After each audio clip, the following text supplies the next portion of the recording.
Hi, and welcome to a demonstration of Email to DB's integration with SharePoint. My name is James Horton, and in this video we'll be showing you how Email to DB can be configured to integrate and communicate directly with your SharePoint environment.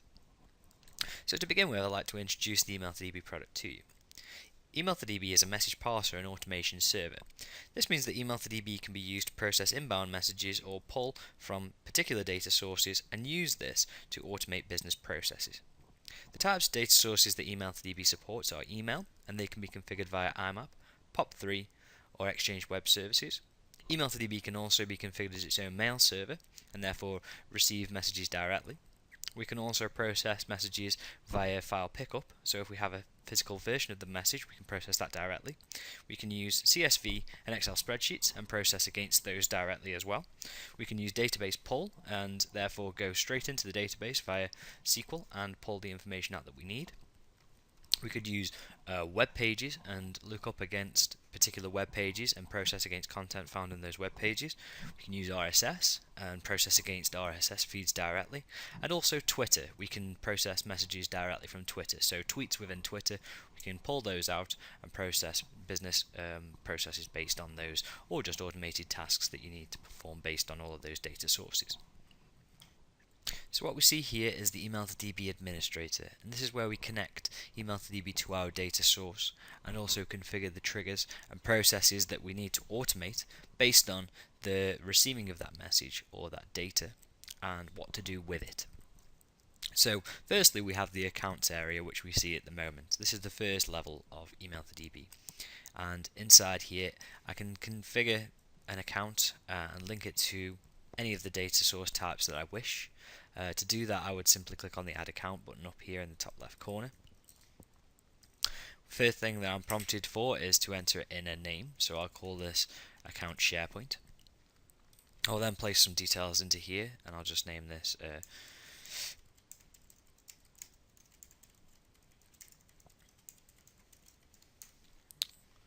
I can then configure further items in here which are available in the help if you wish to look into those further, but typically it would be to define the schedule, which defaults to 3 minutes. That's how many times Email to DB will check the particular account in question, and you can define that to be a different schedule if we want to only be daily. You can see from within here every few minutes, daily at a particular time, or at these times, and then we can select the days that we wish this to run on. We can also set a default message if we'd like to, if we want it just to be an automated task that doesn't rely on a data source. So it can just be a forced process that needs to happen every day. At the moment I won't configure a data source for this particular item, as we can configure Email to DB without configuring a data source to begin with and then later add in the data source. So for testing purposes we typically wouldn't assign a data source until we were comfortable with the processes at hand. Then we could go back in to Email to DB and assign a data source. So for now I'll click Save.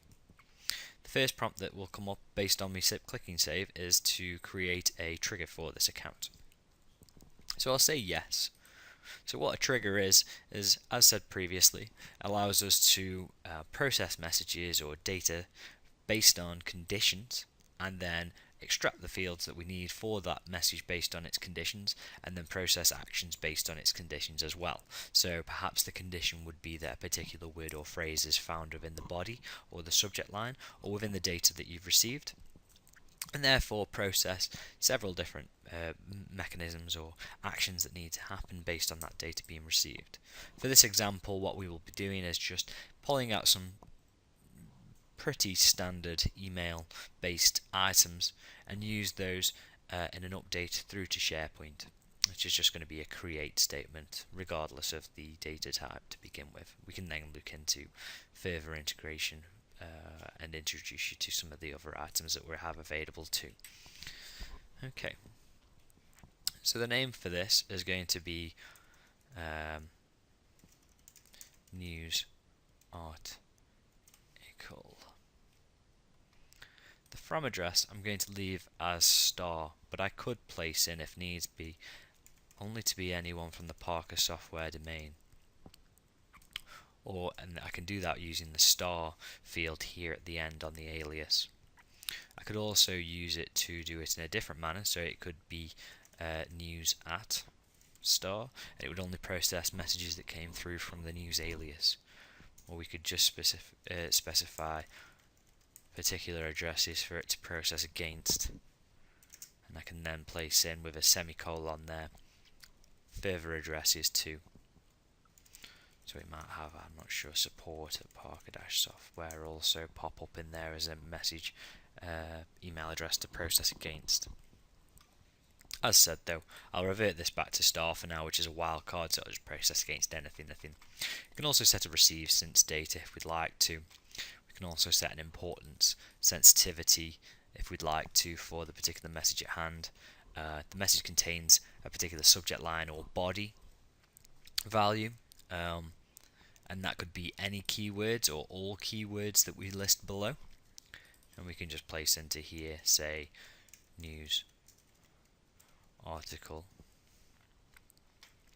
and that would be a particular phrase that we'd need to look for within the subject line or body. I could make it stricter by using just the subject line, so the subject line would have to contain news article for this particular message to be processed against this trigger anyway.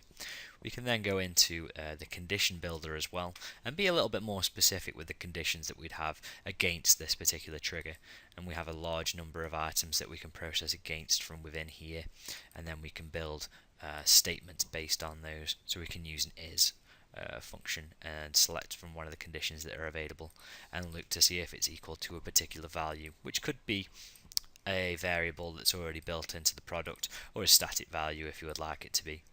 And you can add in and ors in there as well for additional lines, so you could add many lines in there just from a condition builder perspective. We can also, if the email to DB condition builder and conditions that are available from the UI aren't powerful enough for you, what you could actually do is write your own condition script, and this is based in VB script. We do have some objects that are available to peruse through, and we can also add further references, so if there's a particular item that you want to reference for it to process against, you can add in references for it to look up against or process against or call a web service. Those kind of things can be programmed into email to DB using the VB script engine. So once we've got the email into email to DB's trigger based on the conditions, we can then go on to the next tab, which is extracted fields. Inside the extracted fields, we can then add particular items for it to pull out. In this example, we may not need any of these, but we could theoretically do this in the future to tailor make the SharePoint update or creation. Just have a little bit more information inside it. So I'll click on the add field icon, and I'm just going to put into here just a particular item such as name, and just show you how the field extraction works. So on the right hand side here we'll have name, and just put in James Horton for example. So inside here we see name. The first thing that email to DB tries to do is it will try to put the name value as the first item to look for in the look for area. As we can see, it's already highlighted my name, James Horton, and I can just tailor that for the particular email content, just stick in a colon there to represent the data on the right hand side, and we can see that it's pulling successfully out my James Horton name, and it's using an extract data rule of to extract until the end of line, but we could put in different characters until the end of the message, or use regular expression and use a particular find mask, and we can clean and trim any blanks and such that come through from that. And we also have various other items that are available in here to pull against for each individual field extraction that happens. If we don't want to use the field extraction, what we can use is built-in fields. So we could revert a particular field to equal a built-in field, such as message body for example, which is the email's message body plain text, or the HTML, the message from addresses, the message to addresses, the from name, the from IP address, CC date, BCC subject. There's quite a few different items in here that we can pull against and use those as built-in fields for email to DB's update of SharePoint. So what I'll do is I'll just cancel out of this particular field, as I'm not going to need it in this particular example, as I'm going to be dealing mainly with built-in fields for this process. So I'll just cancel out of that window, and we'll go instead straight through into the Trigger Actions tab. So I'll just push you through to the Trigger Actions area. Inside here we can see several different areas. Our main area of focus will be the SharePoint tab on the left hand side. So here we see all of the different action tabs that we can use to process different ways of pushing information through into your particular areas of choice. For example, up here we see data, so data-based processes such as update a database or update a CSV Excel file. We can also send outgoing messages, but the main body of our focus is going to be inside this tab here, which is the SharePoint tab. So I'll pop this one open, and we can see there are several different items we can use. So we can use get SharePoint item, update SharePoint list item, or upload files or attachments. So what this means is that we can use email to DB for several different tasks within SharePoint. So if you wanted to have email to DB update or create an item in SharePoint, then what we would need to use is the update SharePoint list item. If you wanted it to reference something from within the message and perform a lookup to find information from SharePoint based on content of the message, we would use a get SharePoint item function. And then if we wanted to add files or attachments to the particular area of SharePoint, then we would use the upload files or attachments. So whenever we're using a get function, what we would then do is commit what we'd pulled out from SharePoint to variables. And once we have those inside variables of email to DB, we can then reference those as part of an update or create function. So we can contain inside that update and create function several different fields, perhaps contact-based information to look up a contact, or perhaps look up an already existing list item, which is a common requirement for SharePoint updates. So I'll drag across onto here the update SharePoint list item just so that we can see it. On the right hand side, just to give you an idea, I'll just cancel out of this for a moment. On the right hand side here are our order of actions. So if I pull over an item and place it onto the right hand side here, as we can see, this is the order of items that will apply, and it goes from the top down. So at the moment we already have in there a send pop-up message, and that'll just send a little pop-up message to the right hand corner of the window just saying that there's a message being processed under a particular subject line. So I want this item to fire before that so that I know that when the pop-up has been sent, the function's happened. So I'll drag across this update SharePoint list item and place it just above the send pop-up message. So the first thing it's going to ask me for inside here, as we can see, is the SharePoint URL, the username and the password, and the authentication type that I need to connect through to my SharePoint. So I know my SharePoint information as I have it available here inside Email to DB's news area, and on our SharePoint we have available. So I need, from this particular area, I need the team site URL that I can see here. So if I scroll across, so I need the domain, and then the /, and then the SharePoint area, which is called team site on our side. So I'll copy that out. If you're unfamiliar with the SharePoint URL that you require, then just speak to your SharePoint administrator and they'll be able to inform you of that. So I'll paste that into here, type in my username, and also my password. My authentication is online, and I'll click connect.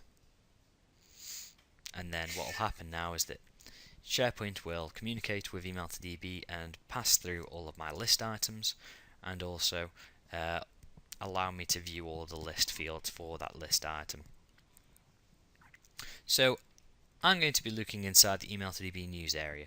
So I can highlight the Email to DB news area, and then on the right hand side here I will see all the different fields that I could send through and the value that I could commit against that. So you can see also inside here I have the ability to create new, or if I had a referenced available item, then I could use that as a update. So I could commit against a ID if I needed one. As we can see here, what will happen against every update that you perform, an ID will be created. So if you need to reference that ID, maybe in a secondary function of the action or the triggers, you would need that ID to be able to access the update function. It'll default to create new if you don't have an ID available at the time, or you haven't already extracted a variable which would contain a previously extracted ID. So what I'll do is I will go inside here and I'll just place one of my built-in fields, which would be message body for the body. I'll type in the created by as my message from.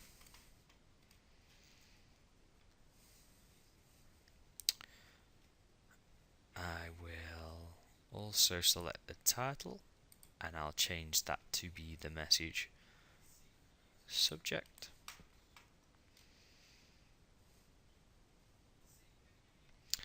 And I think that should be okay. That should be okay for now. I could put in the date created actually as well, and I'll just use the message date for that. And I'll just click OK for that. So that's all I really want to do for this particular process, just to see if I can get this to function based on those items that I'm entering. So I'll click on OK. So that's my update. And that should, well, that's my create, should I say. It's actually a create now, but that's the main body of actions that I want to happen here. So I'll click on save, and it'll ask me if I want to enable this trigger now. I do want to enable this trigger now, so I'll select yes. So we can see here the trigger's available, and we can go straight inside that trigger again if we would like to, and review any of the areas that we need to, and select on save. And that's inside the SharePoint area. Just double click to go back into the trigger. So what we can do now is we can try a run with. We can do that by right clicking on the trigger and selecting run with from the drop down area. So I'll click on that, and I'll just type in James at parker-software.com, and I'll just do a 2 as well. Subject of test article. This is a test message for integration demo. This is my sample message that I'm going to be sending through here. So I'll click on send, and hopefully it should be processed. So it's come back instead news articles being processed. We can see inside the message processor here that an item has been processed. So let's just review SharePoint and see if that's been added in for us. So just do a quick refresh in SharePoint, and we can see a news article has been added, and it's new. Date modified as today's date. So I'll click on that test article, and we can see the information that I asked to SharePoint to send through via email to DB has gone through successfully. And click OK and close out of there. Now what we can do is take the attachments that come through with a message and send them through to SharePoint as well. So as well as updating the article based on anything that comes through as the body and update as a news article, what we can also do is pull the ID of the item that we create and use that to push through the attachments of that message into SharePoint and relate them to that particular item that we've added in. So to do that, what we need to do is a couple of adjustments to my already existing trigger, but we can use most of the items that we've already got in place. So if I go through inside the trigger actions of my SharePoint trigger, what I need to do first is create a variable inside email to DB, and we can do this from the miscellaneous area here of the trigger actions. And I'll create a variable, place it above the top area here, and I'll call this create ID. So this is going to not contain a value to begin with. I'm going to set this as part of my create function. I'll click on OK, and what I'll do is commit the returned value from my creation the ID that's returned as part of my creation, and set it against that new variable that I created, so I can use it further on down the line for any other SharePoint updates I need to do, or anything that I need to reference that ID within. So I'll go into the set field to item ID and select the create ID from that area. So now that's going to set that for me every time that a new article is created inside Email to DB and SharePoint. And I'll click on OK. So that part's built. Now all I need to do is tell Email to DB to upload the SharePoint, upload the attachments that come through, or any files, to SharePoint. So I'll drag across the upload files or attachments and place it below my update item in SharePoint list. What I'll then do is pass in my SharePoint URL, which we already know and we pulled out previously. I'll just copy that over from on here.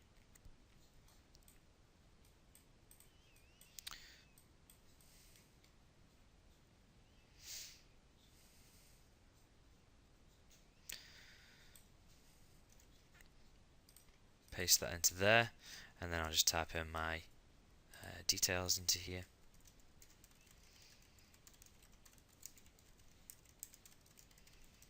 And we'll just connect that straight up. Okay, so I want to upload attachments. I'd like to consider all attachments, so I'll just put a star onto there. The maximum file size I'm just going to set as 10 megabytes. I don't want to include any inline attachments, but that is an option if I need to use it. I can rename the files that I'm saving through to SharePoint if I'd like to, and also assign a file path if I would like to for the variable. So if I want to pull back that new attachment name and commit it to a variable for use later on, maybe in an email or something such, just to say that that's been added to SharePoint, then I can do, but I won't be doing that at the moment. I don't want to save individual documents from the update process. I want to actually save them to a particular list item, as stated previously. I want to send them through to my create ID. So I'll pick the list, which is going to be my Email to DB news, and it's already selected the create ID as it's the only variable I currently have available, and at that point in time it will contain the newly created item's ID. So with that in place, what I'll do is click on OK, and that's all I should need to do to upload attachments through to that new creation article. So I'll click on save, and what I'm going to do now is I'm going to use the run with command again, but this time I'm going to put against it an attachment just to make sure that goes through. So I'll right click, go on to run with, I'll just copy that off there and paste in there, and this time I'm going to just put inside with attachment will do. And we'll just leave the message body the same, that's not important, just want to see that the subject line changes. I'm just going to send through one of our recent case studies through, so that goes on to that. Click on OK. And then I'm going to click send, and yes. And this is going to upload the attachment through into SharePoint, hopefully. We'll just wait for that pop-up to come back.